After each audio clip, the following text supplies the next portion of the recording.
नमस्कार, स्वागत है आप सभी का YBN बिहार झारखंड में। मैं हूं आपके साथ मुदिता।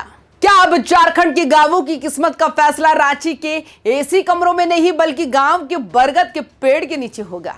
क्या दशकों से अपनी जमीन, जंगल और स्वाभिमान के लिए लड़ रहे आदिवासियों को आखिरकार अब लुआ राज का असली हक मिल गया?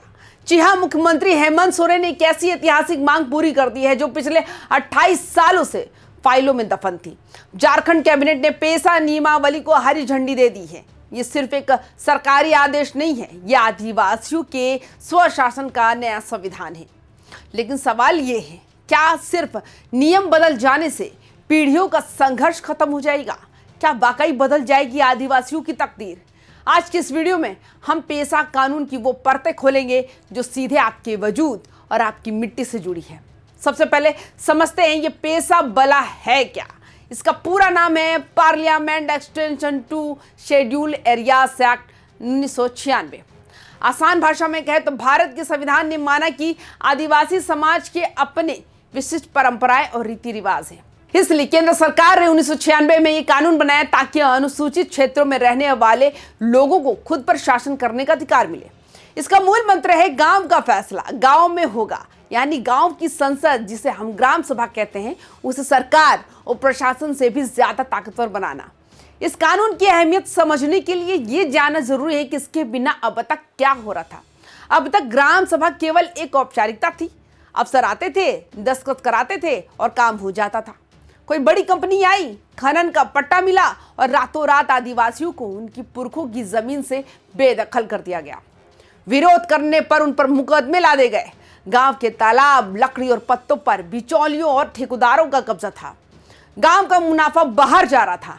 अनपढ़ आदिवासी कर्ज के ऐसे जाल में फंस जाते थे जिनकी पीढ़ियां बंधुआ मजदूर बनकर रह जाती थी। सरल शब्दों में कहे तो अब तक आदिवासी अपने ही घर में किराएदार जैसा महसूस कर रहे थे। अब बात करते हैं उस महाबदलाव की जो इस नियमावली के लागू होने के बाद झारखंड के 14 जिलों में दिखने लगा है। अब गांव की जमीन पर बिना ग्राम सभा की लिखित मंजूरी के सुई भी नहीं चुभाई जा सकती। कोई भी प्रोजेक्ट हो, फैक्ट्री हो या सड़क बनाने से पहले गांव वालों की रजामंदी अनिवार्य होगी। जमीन अधिग्रहण से पहले सामाजिक प्रभाव का आंकलन होगा। अगर गांव के लोग कहेंगे नहीं तो मतलब नहीं। पुनर्वास की शर्तें भी ग्राम सभा ही तय करेगी। जंगल से मिलने वाले फल, फूल और पत्तों पर अब गांव वालों का ही अधिकार होगा। तालाबों और नदियों के मछली पालन और प्रबंधन का पैसा सीधे गांव के विकास में लगेगा। ग्राम सभा अब तय कर सकेगी कि गांव में शराब की दुकान खुलेगी या नहीं। साथ ही बाहरी साहूकारों के शोषण पर लगाम लगाने की ताकत अब गांव के चौपाल के पास होगी।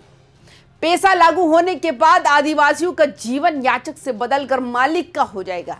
जब संसाधनों पर कब्जा होगा तो बिचौलिए खत्म होंगे और पैसा सीधे आदिवासी परिवारों तक पहुंचेगा। गांव में ही स्वरोजगार के अवसर पैदा होंगे। अपनी रूढ़िवादी परंपराओं और मुंडा मान की पढ़ा पंचायत जैसी व्यवस्थाओं को कानूनी मान्यता मिलने से आदिवासियों का आत्मसम्मान बढ़ेगा। डिक्कू यानी कि लोगों द्वारा जमीन हड़पने की घटनाओं पर कानूनी लगाम लगेगी। लेकिन दोस्तों, एक कड़वा सच ये भी है, कानून सिर्फ कागज पर होता है, उसे जमीन पर उतारना हम सबकी जिम्मेदारी है। सबसे बड़ी चुनौती होगी अमल।